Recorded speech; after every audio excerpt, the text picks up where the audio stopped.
बीड जिल्ह्यातील एक शेवटचे गाव म्हणजे नांदूर विठ्ठलाचे।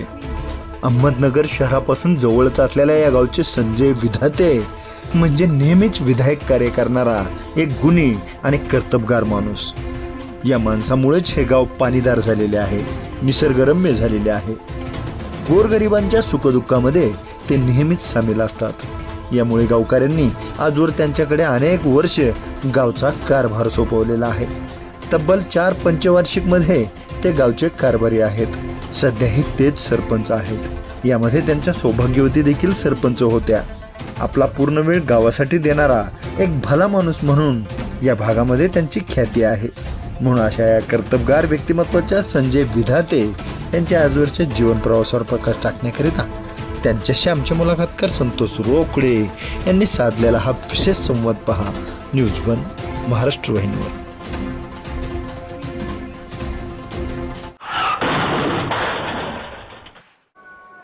मी संजय धुंडराम विधाते, राहणार नांदूर, तालुका आष्टी, जिल्हा बीड। मी या ठिकाणी तसा लहानपणीच माझे वडील वारले, त्यामुळं 7वी पर्यंत शाळा शिक्षण झालं आणि शिक्षण झाल्यानंतर पुढे सामाजिक कार्याची ओढ असल्यामुळे मी या ठिकाणी समाजकार्यात काम करायला लागलो। 1992 साली तसा मी राजकारणात प्रवेश केला आणि 92 पासून आजपर्यंत 3 वेळा सरपंच, 1 वेळा उपसरपंच असा राजकीय प्रवास चालत आला। तसं वडिलांपासून आम्हाला आमच्या घरी असणारे वडिलांना सुद्धा नाटकाचा छंद होता, म्हणून मी सुद्धा 2011 साली एक घडा भरला पापाचा असं एक नाटक लिहिलं आणि ते लिहिल्यानंतर प्रकाशित सुद्धा केलं। मला त्याचं असणारं प्रमाणपत्र हे जे नाटक आहे मी लिहिलं याचं प्रमाणपत्र लेखक म्हणून त्यावेळेस कुठलाही भाग न वगळता मला त्यावेळेस लेखक म्हणून प्रमाणपत्र। त्यावेळेस या रंगभूमी निरीक्षणचे अध्यक्ष दाजी भाटवडेकर हे होते, त्यांच्या हस्ते मला ते मिळालं आणि या पुस्तकाचं मी पुढे चालून प्रकाशन केलं। असा तो माझा जीवन प्रवास चालू असताना मी राजकारणात सुद्धा चांगल्या अशा प्रकारचे म्हणजे कुठल्याही प्रकारची सूडभाव न ठेवता कामं केली आहेत। गावाच्या विकासाच्या दृष्टीने जे भविष्यात पुढे पिढी जात असतील अशी गावाची नळ योजना पूर्ण केली। गावाची विहीर जर पाहिली तर त्यावेळेस आम्हाला AC शिंदे साहेब होते, त्यांनी असं कौतुक केलं की बीड जिल्ह्यात सुद्धा इतकी सुंदर अशी विहीर नाही, इतकी अशी सुंदर विहीर या ठिकाणी आम्ही बांधल्या गेली। ग्रामपंचायत सुद्धा 2015 साली बांधलेली इतकी सुंदर ग्रामपंचायत आहे, अजून तिचा निधी सुद्धा आम्हाला भेटलेला नाही। मी शासनाला अशी एक विनंती करतो की तो 2015च्या ग्रामपंचायतचा आज ताग आहे 8-9 वर्ष झाले, ती वेबसाईट बंद झाल्यामुळे आम्हाला तो निधी भेटत नाही, तो कुशल निधी असल्याला आम्हाला शासनाने द्यावा ही एक शासनाकडे आमची विनंती आहे। आणि आता गावात काम करत असताना आम्ही पाण्यावर आणि वृक्षावर जास्त या ठिकाणी लक्ष देतो। जे आम्ही वृक्ष लागवड केली 2013ला, त्यातले 10-11 हजार झाडं आता जिवंत आहेत, आज ताग आहेत। नांदूर फाट्यावरून वळाल्यापासून ते आमची झाडं त्या ठिकाणी दिसायला सुरुवात होते, इतकी मोठी वृक्ष लागवड केलेली आहे। आणि योजना कुठल्याही प्रकारची एकही योजना नांदूरला आली नाही असं नाही, पूर्ण सगळ्या योजना आम्ही राबवल्या आहेत। फक्त नदी खोलीकरण ही योजना आमची आता राहिली आहे, ती सुद्धा आम्ही या पुढच्या येणाऱ्या काळात ती नदी खोलीकरण सुद्धा पूर्ण करणार आहोत। आणि आणखी सांगायचं जर झालं तर माझा तसा वास्तविक पाहता माझा 2 वेळा ॲक्सिडेंट झालेला आहे। मी 2 वेळा अक्षरशः, एक वेळेस तर माझ्या शेजारी बसणारा माणूस जागेवर गेला आणि मी वाचलो, परंतु 2 वेळा ॲक्सिडेंट होऊन एक वेळेस मी ग्रामपंचायतच्या विहिरीत पडलो तरी वाचलो आणि पुन्हा आजपर्यंत मला समाजसेवा करण्याची संधी या पांडुरंगाच्या कृपेने लाभली, हे मी एक माझं भाग्य समजतो। बीड जिल्ह्याच्या सरहद्दीवरील शेवटचं गाव आणि अगदी अहमदनगर शहरापासून अगदी जवळ असलेलं गाव, अगदी सर्वांच्या परिचयाचं देवाचं गाव नांदूर विठ्ठलाची. अगदी विठोबावर प्रेम करणारी, विठोबाचा जप करणारी आणि रामकृष्ण हरीने दिवसाची सुरुवात करणारी माणसं म्हणजे नांदूर विठ्ठलाचे ग्रामस्थ. या सुंदर, स्वच्छ आणि ज्या ठिकाणी वृक्ष जास्त आहेत असं गाव आणि या गावचं नेतृत्व करणारे आदरणीय संजय दादा विधाते आपल्यासमोर आहेत. अगदी दादांचं शिक्षण किती आहे याहीपेक्षा दादांचा अनुभव किती आहे हे आपल्याला या ठिकाणी महत्त्वपूर्ण वाटतं. दादा, मुलाखतनामा या कार्यक्रमात तुमचं स्वागत. मागच्या अनेक वर्षापासून या पवित्र भूमीचं आपण नेतृत्व करतात, नाही का? कारण नेतृत्व कुणाचं करावं हे सुद्धा आपल्याला या ठिकाणी समजलं पाहिजे. आणि देवाची इच्छा असेल तर निश्चितपणे आपल्याला ती संधी चालून येते. नांदूर विठ्ठलाचे या गावचं आपण नेतृत्व करतायत. आम्हाला ऐकायला आवडेल, कारण आपण गावचे प्रथम नागरिक आहात. नांदूर विठ्ठलाचे म्हणजे अगदी वेगळं नाव नाही का? अगदी लोकांना, प्रेक्षकांना अगदी इच्छा आहे, ते इच्छुक आहेत की नेमकं गाव, गावची माणसं, गावचं वैशिष्ट्य काय सांगण्याबद्दल? तसं आमचं गाव बीड जिल्ह्यापासून 115 किलोमीटर आहे. आम्हाला नगर इथून फक्त 30 किलोमीटर आहे. आमचे सगळे जे व्यवहार आहेत नगरशी संबंधित आहेत. परंतु काही कारणामुळे फक्त जिल्ह्याच्या गावाला जावं लागतं, तर आमचे सगळे व्यवहार नगरशी आहेत. आणि आमचं गाव तसं पाण्याने फळबागा जास्त आहेत. आमची इथं लिंबूच्या बागा जास्त आहेत, विशेष करून लिंबूच्या बागा जास्त आहेत. आणि तशा पेरूच्या आहेत, संत्री मोसंबी आहे, पण जास्त करून लिंबूच्या बागा आहेत. आणि त्यामुळं गाव असं पाण्याने चांगल्या प्रकारे या ठिकाणी. नांदूर विठ्ठलाचे हे नाव कसं पडलं, म्हणजे काय हे? नांदूर विठ्ठलाचे आमची इथे खूप पूर्वी एक भक्त होता, हरिभक्त म्हणून. तो प्रत्येक महिन्याला पंढरपूरला पायीवारी करायचा. आणि पायीवारी करत असताना काही काळानं तो थकला. आणि थकल्यानंतर त्याने पांडुरंगाला प्रार्थना केली, हे स्वरा, मी आता इथून पुढे तुझ्या पंढरपूरला येऊ शकत नाही, मी थकलेलो आहे. आणि जर तुला माझ्या भक्ताबद्दल जर आस्था असेल तर तूच माझ्या गावाला ये. असं साकडं पांडुरंगाला घातल्यामुळं पांडुरंगाने त्याच्या पाठीमागे यायचं कबूल केलं. तो भक्त हा नागर देवळ्याचा होता, तो नांदूरचा होता. परंतु तू मागे पाहू नको, मी तुझ्याबरोबर तुझ्या गावी येतो, असं पांडुरंगाने त्याला शब्द दिला. आणि मग ते या ठिकाणी येत असताना त्या भक्ताने या नांदूर गावाजवळ आल्यावर खरंच पांडुरंग आपल्या मागे आलेत का काय म्हणून असं मागं वळून पाहिलं, तर त्या ठिकाणी देवाची चतुर्भुज मूर्ती त्याला उभी दिसली, कमरेवर हात ठेवलेले. आणि तिथून पुढे पांडुरंग मात्र या ठिकाणी थांबले, त्याच्या मागे गेले नाही.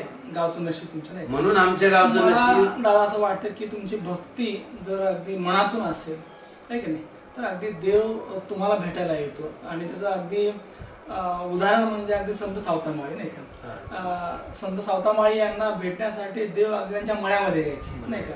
मला असं वाटतं की भक्ती किती करता, त्या भक्तीमध्ये किती रस आहे, त्यानुसार तुम्हाला देव पावलेला असतो. असो दादा, मागच्या अनेक वर्षापासून या ठिकाणी आपण सामाजिक राजकीय जीवनामध्ये सक्रिय आहात. अगदी मला विचारावंसं वाटतं की पहिल्यापासूनच कधी उपसरपंच, कधी सरपंच, कधी तुमच्या सौभाग्यवती सरपंच, परंतु गावकऱ्यांनी पहिल्यापासून विश्वास ठेवला आहे. मला ऐकायचं आहे की काय नेमका प्रवास आहे सामाजिक, राजकीय, आणि कशा प्रकारे या ठिकाणी एक सोशल रिफॉर्मर, एक सोशल वर्कर म्हणून आपण काम केलं आहे. तसं माझे वडील, मी लहानपणीच मी 7वी पर्यंत शाळा शिकलो. आणि 7वीतून शाळा सोडल्यानंतर त्याच वेळेस आमचे वडील एक्सपायर झाले. म्हणून लहानपणीच असणाऱ्या सर्व जबाबदाऱ्या माझ्यावर पडल्या. मी नंतर 1992 साली राजकारणात प्रवेश केल्यावर पहिल्याच वेळेस मी उपसरपंच झालो. बऱ्याच लोकांचं त्यावेळेस मत होतं की मी सरपंच व्हावं, कारण मला समाजकार्य करण्याची पहिल्यापासून आवड होती. गरिबांना सहकार्य करणं, त्यांना मदत करणं ही आवड असल्यामुळं लोकांच्या मनातून होतं. परंतु पहिल्या वेळेस मी उपसरपंच झालो. आणि तिथून पुढे मग माझा जो राजकारणाचा प्रवास सुरू झाला, पूर्ण पॅनल दुसऱ्या वेळेस माझ्या बाजूचा आला. पूर्ण पॅनल आल्यावर मी पुन्हा सरपंच झालो. तसा मी एक वेळेस उपसरपंच, एक वेळेस सरपंच, आणि माझी मिसेस 2 वेळा सरपंच असे 3 वेळेस सरपंच आणि 1 वेळेस उपसरपंच, इतके दिवस मी 1992 पासून आजपर्यंत राजकारणात आहे. राजकारणामध्ये अनेक चढ उतार पाहिले तुम्ही नाही का? काय सांगाल नेमकं की राजकीय नेमका काय अनुभव आहे नेमका? अगदी कुठल्या कुठल्या लोकांशी जवळीक झाली, त्यांचं कसं मार्गदर्शन लाभलं आणि त्यांच्या माध्यमातून गाव कसा बदलत गेला ना ते ऐकायचं. तसं राजकीय प्रवास करत असताना मला काही चांगले अनुभव आले, काही तसे वेगळे सुद्धा कारण राजकीय आखाडा आहे हा. मधल्या काळात मी राजकारणात तसा कुणाला हरू शकत नव्हतो, म्हणून बिनविरोधचा प्रयोग करण्यात आला.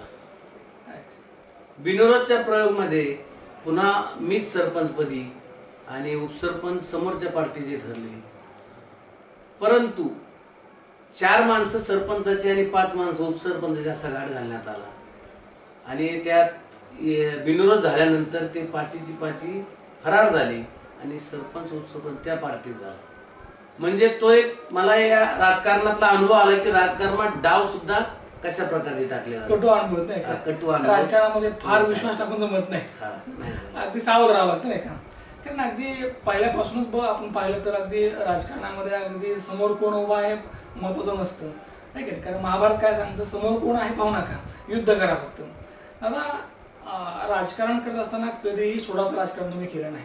अगदी इथं गावात आल्यानंतर इथल्या गावातील अगदी उन्हाळाही असेल, वृक्ष असतील किंवा अनेक बाबतीमध्ये तुमच्या नावाची छाप आम्हाला दिसते. तर काय नेमकं किती वृक्ष लावले आहेत, काय काय कामं केली आहेत, आम्हाला ते ऐकायचं. तसे 2013 साली आम्ही आमच्या गावात इथं एक आमचं गायरान म्हणून क्षेत्र आहे 50 एकर. त्या गायरानात 12,000 झाडं वृक्ष लागवड केली आणि ह्या रोडच्या साईडनी 16,000 वृक्ष लागवड केली होती. त्यावेळेस ती आम्ही वृक्ष लागवड केलेली पाहण्यासाठी खुद्द आपल्या बीडला जिल्हाधिकारी त्यावेळेस केंद्रेकर साहेब होते आणि केंद्रेकर साहेब प्रत्यक्षात त्यांनी इथं येऊन पाहणी माझ्याबरोबर आमच्या गावकऱ्याबरोबर पूर्ण त्या क्षेत्रामध्ये ते फिरले होते. केंद्रेकर साहेब आमचा लोकमतला खूप मोठा त्यावेळेस त्यांनी केंद्रेकर साहेबाबरोबरचा आमचा गावकऱ्यांचा आणि आमचा फोटो त्यावेळेस लोकमतला दिला गेला होता. आणि त्या 16,000 झाडामधले आता 11 ते 11.5 झाडं तरी जिवंत आहेत. अभिनंदन. कारण बघतो मागच्या अनेक वर्षापासून शासनाची योजना आहे एकच लक्ष 2 कोटी 4 कोटी आहे की असं, परंतु या योजना किती सक्सेस झाल्या माहीत नाही, परंतु तुमच्या गावामध्ये मात्र अगदी ही योजना 90% सक्सेस झालेली आहे आणि त्याचं श्रेय तुम्हाला आणि तुमच्या गावकऱ्यांना.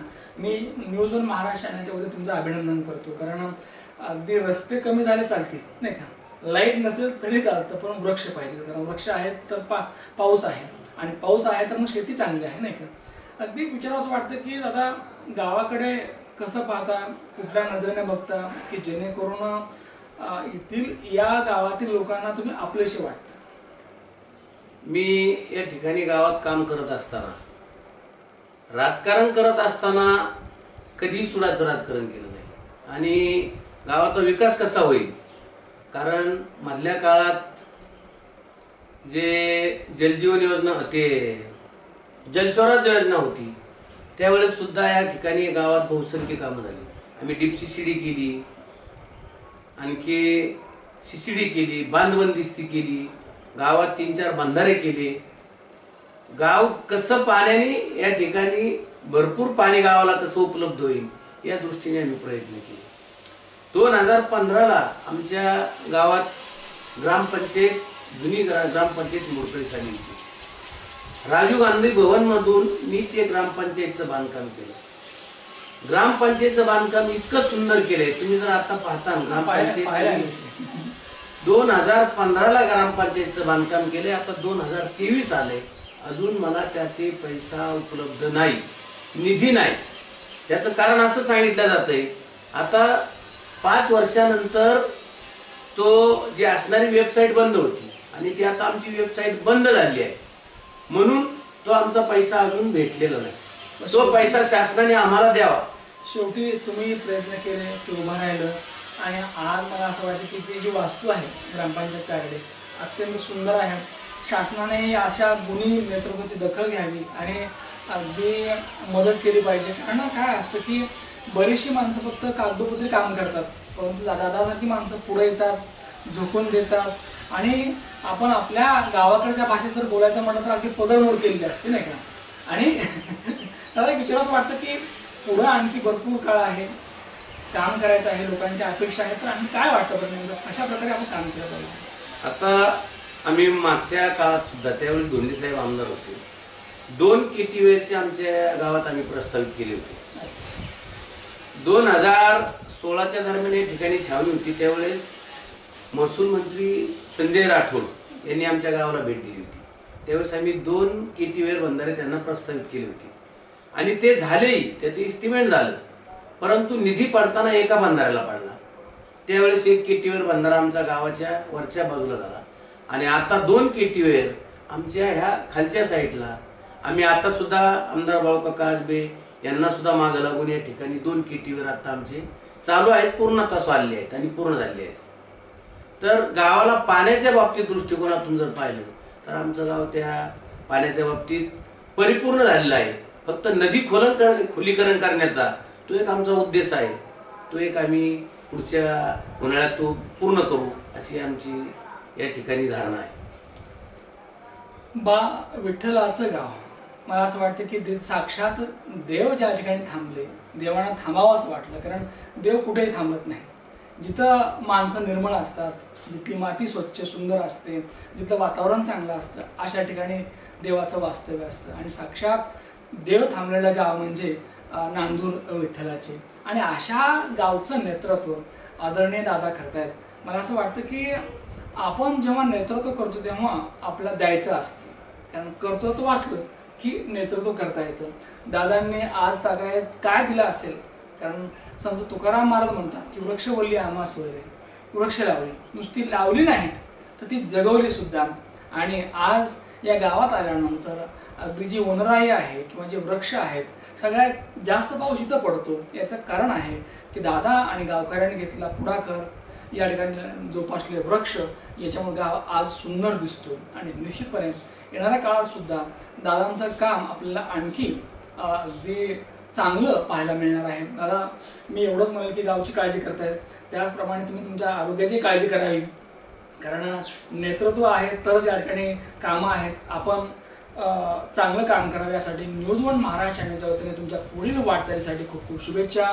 निश्चितच संजय दादा यांची घेतलेली मुलाखत प्रेक्षकांना आवडली असेल. परत भेटूया पुढच्या मुलाखतीमध्ये. तोपर्यंत पाहत राहा न्यूज वन महाराष्ट्र चॅनल. धन्यवाद.